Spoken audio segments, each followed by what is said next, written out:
പോകുന്നത് ഗ്രാൻഡ് ഹയാത്തിലോട്ടാണ്. അവിടെ നിന്നൊരു വലിയൊരു ഷൂട്ട് നടക്കാൻ പോവാണ്. അത് എന്ത് ഷൂട്ടാ, എന്തിനു വേണ്ടിയൊരു ഷൂട്ടാ, ആരുടെ ഷൂട്ടാ, ആരൊക്കെയാ ചെയ്യുന്നതൊക്കെ ഞാൻ കാണിക്കാം. അപ്പം നിങ്ങളുടെ സ്വന്തം ഷിനു പ്രേം. നമ്മൾ സ്ഥലത്തെത്തി. ഗ്രാൻഡ് ഹയാത്തിന്റെ പുറത്താണ്. ഇവിടെ ഞാനൊരു ചെറിയൊരു ലൈറ്റായിട്ടൊന്ന് കഴിച്ചിട്ട് പോകാമെന്ന് ഓർത്തു. അങ്ങനെ കഴിച്ചു കഴിഞ്ഞ് നേരെ വിട്ടു ഹയാത്തിലോട്ട്. ഇവിടെ ഞാൻ കേട്ടിട്ടുണ്ട് നമുക്ക് ഏറ്റവും കൂടുതൽ ലക്ഷറി ഫീൽ ചെയ്യാൻ പറ്റിയൊരു സ്ഥലമാണ്. ഇങ്ങനൊരു ഷൂട്ട് എൻ്റെ ഒരു ഡ്രീമാണ് സത്യമായിട്ടും. അപ്പോൾ ഒരുപാട് പേരുണ്ട്, ആരൊക്കെയാണെന്ന് കാണിച്ചു തരാം കേട്ടോ. അപ്പോൾ ഇതാണ് ഇവിടുത്തെ വാഷ്റൂം വന്നിട്ട്. എനിക്ക് തോന്നുന്നു വാഷ്റൂം കാണുമ്പോൾ ബെഡ്റൂമിനേക്കാളും ഭയങ്കര രസമാണ്. ഇത് എന്താ സംഭവം എന്ന് എനിക്കറിയാൻ പാടില്ല. പിന്നെ സ്റ്റീം ബാത്ത്, അതുപോലെ സോന അതൊക്കെ ഇവിടെ ഉണ്ട്. പിന്നെ ഒരു പൂളും. ഞങ്ങളുടെ മേക്കപ്പ് ആർട്ടിസ്റ്റ് വന്നു, അതേപോലെ കുറച്ച് ആർട്ടിസ്റ്റുകൾ വന്നു. എൻ്റെ ത്രോട്ട് അത്ര ഓക്കെ ആകത്തോണ്ടാണ് ഞാൻ ഈ ഫ്ലാസ്കും കൊണ്ട് നടക്കുന്നത്. ഒന്ന് കണ്ടില്ലേ, മേക്കപ്പ് സ്റ്റാർട്ട് ചെയ്യുവാണ്. അപ്പം എൻ്റെ കോസ്റ്റ്യൂമും മേക്കപ്പും ഹെയറും എല്ലാം കൂടെ ചെയ്തിട്ട് ഞാൻ കാണിക്കാം. അപ്പോൾ ഇവരുടെ പ്രൊഡക്റ്റ് എനിക്ക് ഭയങ്കര ഇഷ്ടമാണ്. അപ്പം ഞാൻ കൊണ്ടുവന്ന പ്രൊഡക്റ്റ് അധികം എടുത്തില്ല, ജസ്റ്റ് എൻ്റെ ബ്രഷ് മാത്രം കൊടുത്തു. അതിനിടയ്ക്ക് അവരുടെ പ്രോഡക്ട്സ് ഞാൻ ജസ്റ്റ് നോട്ട് ചെയ്യുന്നുണ്ടായിരുന്നു. കാരണം എനിക്ക് ഭയങ്കര അഫോർഡബിൾ ആണോ എന്ന് ചോദിച്ചാൽ ഇച്ചിരി പ്രീമിയം ആണ്, എന്നാലും നമ്മുടെ ഫേസും ഹെയറും ഒരേപോലെ നമുക്ക് പ്രൊട്ടക്റ്റ് ചെയ്യാൻ പറ്റും. ഇത് ഫേസിൽ അടിക്കുന്നതാണ് കേട്ടോ ഈ 3 പ്രൊഡക്റ്റ്. ആരെങ്കിലും മേക്കപ്പ് ആർട്ടിസ്റ്റിനെ നോട്ട് ചെയ്തോളൂ. ഞാൻ ഫസ്റ്റ് ടൈമാണ് കാണുന്നത് ഈ ഒരു ബോട്ടിൽ. അവർ ഓൺലൈനിൽ നൈക്കായിൽ കിട്ടുമെന്ന് പറഞ്ഞിട്ടുണ്ടായി, അതുപോലെ ബാംഗ്ലൂർ ഷോപ്പിലും. ഇതെങ്ങനെയാണ് പ്രൊനൗൺസ് ചെയ്യുന്നതെന്ന് അറിയാൻ പാടില്ല. അപ്പോൾ ഇതാണ് നമ്മുടെ 4 കുട്ടികൾ. 2 പേര് ഇവിടെ ഉണ്ട്, 2 പേര് ഇവിടെ വരാനുണ്ട്. ഇവിടെ അമ്മമാരാണ്. ഇത് ഇവിടുത്തെ പ്രോപ്പർട്ടി നമുക്ക് ഒരു 1 ഡേ സ്പെൻഡ് ചെയ്യാം. അതെങ്ങനെയാണെന്നുള്ളതൊക്കെ ഞാൻ പിന്നെ പറഞ്ഞുതരാം. പിന്നെ കോസ്റ്റ്യൂം കിട്ടിയ ഒരു യെല്ലോ കളർ കോസ്റ്റ്യൂമാണ്. നമ്മൾ ഇത്തവണ ഭയങ്കര ലക്ഷറി ആയിട്ട് തോന്നുന്ന കുറച്ച് എന്താ പറയുക ക്ലാസ് ആയിട്ടുള്ള സാധനങ്ങളാണ് ചെയ്യാൻ പോകുന്നത്. അതിൻ്റെ മേക്കപ്പ് ഏതാണ്ട് കഴിഞ്ഞ് നിങ്ങൾക്ക് തോന്നുന്നുണ്ടല്ലോ ഇതിന് എന്ത് മേക്കപ്പാണ് ചെയ്തതെന്ന്. ഭയങ്കര മിനിമലായിട്ടുള്ള മേക്കപ്പാണ്. ലിപ്സ് ഷെയ്ഡാണെങ്കിലും നമ്മൾ ഇട്ടോ ചോദിച്ചാൽ ഇട്ടു, ഇട്ടില്ലെന്ന് ചോദിച്ചാൽ ഇട്ടില്ല, അങ്ങനത്തെ ഒരു മൂഡാണ് ഇവിടെ നമ്മൾ കൊടുക്കുന്നത്.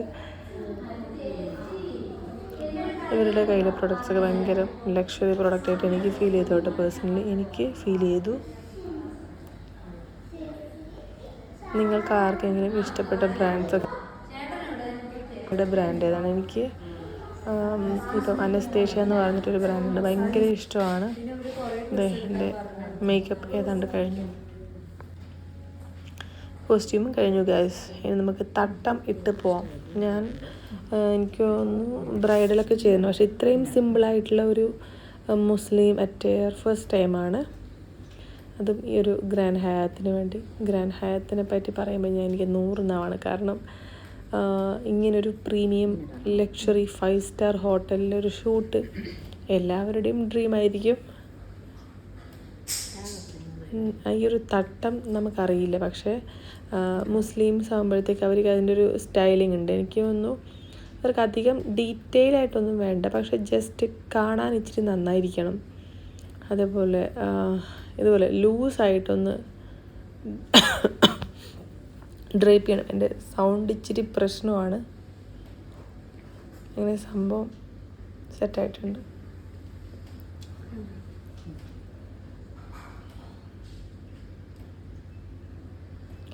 ഞാൻ എപ്പോഴും ഓർക്കും നമ്മൾ ഇങ്ങനെയൊക്കെ ചെയ്ത് വെക്കും, പക്ഷെ നമ്മൾ ഈ ഇവിടുന്നും ആ ഒരു ലൊക്കേഷനിൽ പോകുമ്പോഴത്തേക്ക് ഇതൊക്കെ ഇങ്ങനെ കിടക്കും. അപ്പോൾ സ്ഥലത്തെത്തി. ചെറിയ കുട്ടികളാണ്, അപ്പം നമുക്ക് ഒരു ടൈം അങ്ങനെ പറയാൻ പറ്റില്ല. ഇവരെപ്പോൾ തീർക്കും, എപ്പോൾ സ്റ്റാർട്ട് ചെയ്യും, മൂഡ് സ്വിങ്സ് എപ്പോഴാണ് വരാൻ പോകുന്നത്. 4 കുട്ടികൾ, അതിൽ 3 പേര് അത്യാവശ്യം പറഞ്ഞാൽ കേൾക്കുന്നവരും ഒരു കുട്ടി പറഞ്ഞതിൻ്റെ കറക്റ്റ് ഓപ്പോസിറ്റും ആയിരുന്നു.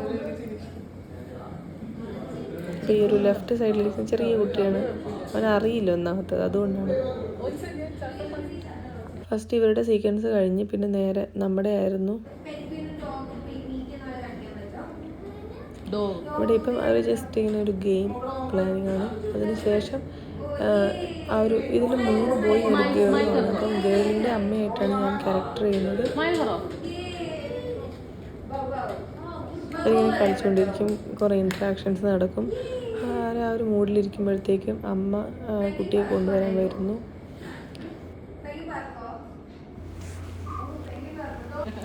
എനിക്ക് ഈ ഒരു അറ്റ്മോസ്ഫിയർ എനിക്ക് ഭയങ്കര ഇഷ്ടമായി. കാരണം ഇപ്പം അച്ഛനും അമ്മയും ഒരു കുട്ടിയൊക്കെയാണ് വരുന്നതെങ്കിൽ അവർക്ക് ഇപ്പം ഭയങ്കര ടയർഡായിട്ടൊക്കെ ഇരിക്കുകയാണെങ്കിൽ കുട്ടി ഇങ്ങനെ ഒരു സ്ഥലത്തേക്ക് നമുക്ക് വെറുതെ ഇങ്ങനെ ഓടിച്ചു വിടാം. കാരണം ഇവിടെ സേഫാണ്, ലോക്ക്ഡാണ്, പിന്നെ കുറേ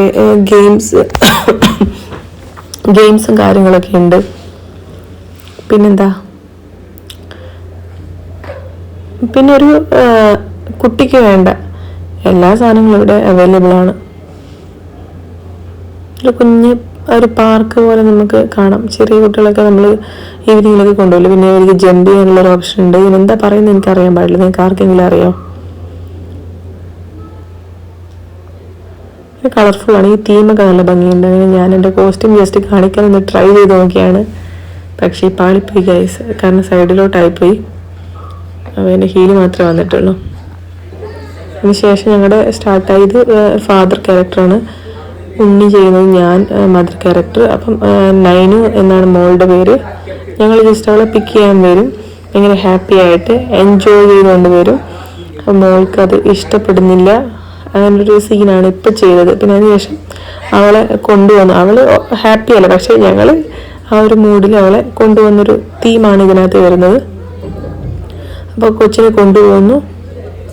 അതിനുശേഷം പിന്നത്തെ ഔട്ട്ഫിറ്റ് അവൾ ചേഞ്ച് ആയിട്ട് വരുന്ന ഒരു സംഭവമാണ്. ഇവിടെ കുറേ നമ്മൾ ചെറിയ കട്ട് ഷോട്ടും വൈഡും നൈനൂടെ ക്ലോസപ്പും അങ്ങനെ ഞങ്ങളുടെ 3 പേരുടെയും സെപ്പറേറ്റ് എടുത്ത് അങ്ങനെ കുറച്ച് ടൈം പോയി.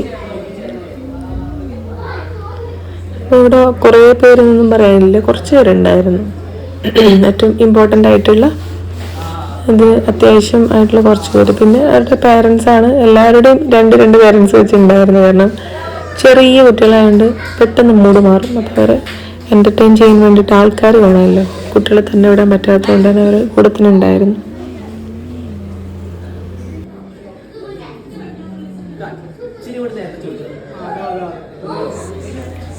അങ്ങനെ ഷൂട്ട് ഏകദേശം ഒരു 20% കഴിഞ്ഞു.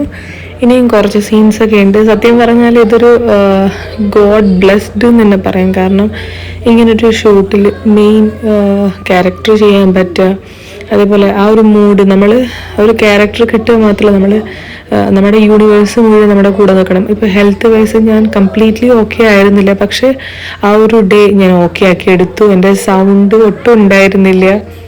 അതുമാത്രമല്ല, എനിക്ക് ഇത്രയും നേരം കുട്ടിയെ എടുത്തുകൊണ്ട് ഇങ്ങനെ നിൽക്കാനുള്ള കപ്പാസിറ്റി ഉണ്ടായിരുന്നില്ല. പക്ഷേ ഗോഡ് ബ്ലെസ്ഡ് എന്ന് തന്നെ പറയാം. കാരണം ആ ഒരു കുഞ്ഞ് മൈന്യൂട്ട് സാധനങ്ങളൊക്കെ ഞാൻ കൊടുക്കണമെങ്കിൽ ഞാൻ ആദ്യം മെൻ്റലി ഓക്കെ ആവണം. പക്ഷെ ആ ഒരു മൊമെൻറ്റിൽ ഓക്കെ ആക്കി എടുത്തു എന്ന് തന്നെ പറയാം. അപ്പം ഞങ്ങളുടെ ഫുഡ് കഴിക്കേണ്ട ടൈമായി. ഫുഡ് ഇവിടെയാണ്. കൊച്ച്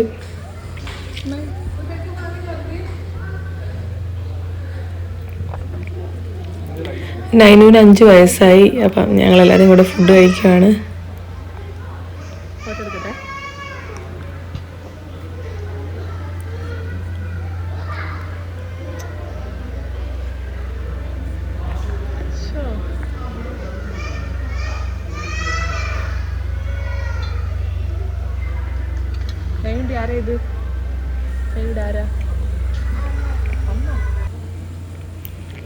നൈനൂന് എനിക്ക് തോന്നുന്നു ഏറ്റവും ഇഷ്ടം ഡ്രോയിങ് ആണ്. അപ്പോൾ അവൾ അത് കൊടുത്ത സൈലൻ്റായിട്ട് ഇങ്ങനെ ഇരുന്നോളും. ഞങ്ങളുടെ ലുക്മാനുണ്ട്. ഇപ്പം എല്ലാവരും ഒരുമിച്ച് ഫുഡ് കഴിക്കുകയാണ്. ഈ കോസ്റ്റ്യൂം ഭയങ്കര ഇഷ്ടമായി. പക്ഷേ ഇത് വാങ്ങിക്കണമെന്ന് വെച്ചാൽ ഒരു 3000 നമ്മൾ കൊടുക്കണം. അപ്പം അത്രയും എമൗണ്ട് നമ്മൾ ഇപ്പോൾ കൊടുത്ത് മേടിക്കണമെന്ന് വിചാരിച്ചു. കാരണം ഈ ഒരു യെല്ലോ കളർ എനിക്ക് സ്യൂട്ടാണ്. എൻ്റെ ഒരു സ്കിൻ ടോണിന് ബെറ്ററാണ്. അപ്പം ഷൂട്ട് ഇനി ഒരു 10 മിനിറ്റ് റെസ്റ്റ് എടുത്തിട്ട് ചെയ്യാമെന്ന് പറഞ്ഞു. ഇവിടുത്തെ അറ്റ്മോസ്ഫിയർ നിങ്ങൾ കാണുമ്പോൾ മനസ്സിലാവും. ഈ ഒരു ബാക്ക്ഗ്രൗണ്ട് എല്ലാം ഭയങ്കര ക്ലാസ് ആയിട്ടാണ് അവർ ചെയ്തേക്കുന്നത്. ഞാൻ എപ്പോഴും ഇതിൽ കൂടെ പോകുമ്പോൾ ആലോചിക്കായിരുന്നു ഒന്നും ഇവിടെ കയറാൻ പറ്റിയിരുന്നെങ്കിൽ. പക്ഷേ അതൊരു ഷൂട്ടിൻ്റെ രൂപത്തിൽ വരുമെന്ന് ഞാൻ ഒട്ടും എക്സ്പെക്റ്റ് ചെയ്തില്ല. നമ്മൾ ആത്മാർത്ഥമായിട്ട് ആഗ്രഹിക്കുന്ന നടക്കുന്നു പറയില്ല, ആ ഒരു സംഭവമാണിത്. നൈനൂന് എനിക്ക് തോന്നുന്നൊരു ½ an hour ഇങ്ങനെ എടുത്തുകൊണ്ട് നടക്കുന്നുണ്ട്. കാരണം നൈനു ഇപ്പോൾ 5 വയസ്സായി. അപ്പോൾ അത്യാവശ്യം വെയിറ്റൊക്കെ ഉണ്ട്. 25 കിലോ എന്തായാലും, ഒരു 20 kg എന്തായാലും ഉണ്ട്. അപ്പം പിന്നെ ഒരു ഞങ്ങളുടെ സെക്കൻഡ് സീനാണ് ഇപ്പം ചെയ്യാൻ പോകുന്നത്. നേരത്തെ കൊച്ചിനെ എടുത്തുകൊണ്ട് പോയി, ഇപ്പം എല്ലാവരും കൂടെ ഫുഡ് കഴിക്കുന്ന ഒരു സീൻ ഇവിടെ ഇഷ്ടം പോലെ ഇഫ്താർ വിരുന്നെന്ന് പറയില്ലേ, ആ ഒരു സംഭവമാണ്. കുറേ സംഭവം ഇങ്ങനെ വെച്ചിട്ടുണ്ടായിരുന്നു. എനിക്കൊന്നും പകുതി സാധനങ്ങളുടെ പേര് ആർക്കും അറിയുന്നുണ്ടാവില്ല. അങ്ങനെ ഞങ്ങളുടെ ഷൂട്ട് അടിപൊളിയായിട്ട് കഴിഞ്ഞു. പിന്നെ ഇവിടുത്തെ ബാക്ക്ഗ്രൗണ്ട് നൈറ്റ് വ്യൂ ആണിത്, എനിക്ക് ഭയങ്കര ഇഷ്ടമാണ്. അപ്പം ഞാൻ ജസ്റ്റ് ഒന്ന് ക്യാപ്ചർ ചെയ്തേ ഉള്ളൂ, നിങ്ങളെയും കൂടെ ഒന്ന് കാണിക്കാമെന്ന് ഓർത്ത്. കാരണം നമുക്ക് എല്ലാവർക്കും ഇത് എക്സ്പീരിയൻസ് ചെയ്യാൻ പറ്റണമെന്നില്ല, പറ്റാത്തവർക്കും പറ്റിയവർക്കും കൂടെ കാണാം കേട്ടോ, അങ്ങനെയൊന്നുമില്ല. എല്ലാവർക്കും വേണ്ടിയിട്ട് എനിക്ക് തന്നെ ആയാലും ഇനി എപ്പോഴെങ്കിലും എടുത്ത് നോക്കാമല്ലോ, ആ ഒരു രീതിക്കാണ് ഞാൻ ഈ വീഡിയോ ഒന്ന് ക്യാപ്ചർ ചെയ്തത്. നിങ്ങൾക്ക് വീഡിയോ ഉറപ്പായിട്ടും ഇഷ്ടമായിട്ടുണ്ടാകും. കാരണം നമ്മൾ ഇവിടെ ഒരു 1 day സ്പെൻഡ് ചെയ്യുവാണെങ്കിൽ ഒരു 50,000 50,000 രൂപ കൊടുക്കണം, ഫുഡും പിന്നെ ആ ഒരു ഇവിടുത്തെ എക്സ്പ്ലോർ ചെയ്യാനുള്ള സംഭവങ്ങളൊക്കെ ആയിട്ട്. അപ്പം ഇനിയും ഇതുപോലത്തെ നല്ലൊരു ഷൂട്ട് കിട്ടുവാണെങ്കിൽ ഞാൻ നിങ്ങൾ ഇതുപോലെ കാണിച്ചു തരാം എന്തൊക്കെയാണ് എങ്ങനെയൊക്കെയാണെന്നുള്ളത്. അപ്പോൾ വീണ്ടും നമുക്ക് നല്ലൊരു വീഡിയോ ഇട്ട് കാണാം. അപ്പോൾ ടാറ്റ ബൈ.